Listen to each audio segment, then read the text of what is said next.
Hello, ASCP family. I'm Darryl Hosford, president of ASCP Ministries. I and the ASCP team are traveling in a closed country in Southeast Asia.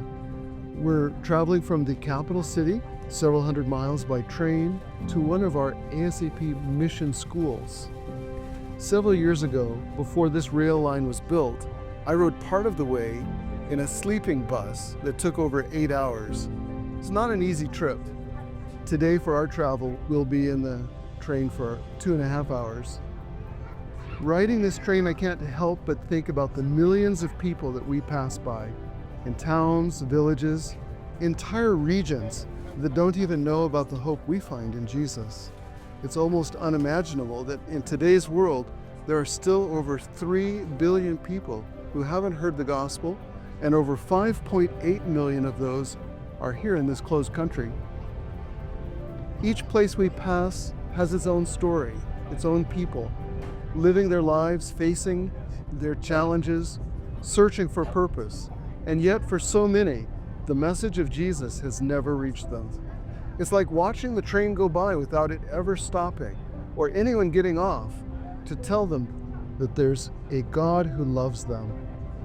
Jesus calls us to make disciples of all nations. But how do we reach those who feel so distant?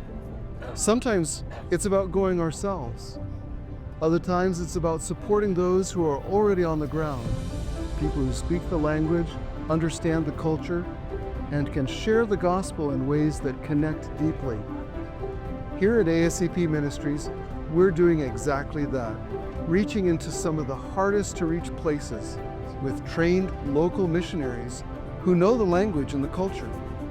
We're building schools, training church planters, and most of all, bringing the gospel to those who haven't heard. With your support, we can continue to reach even more. So next time you're on a journey, whether it's via train or by plane, or even just across town, think about those who are still waiting, because Jesus is coming soon. Now more than ever, mission matters.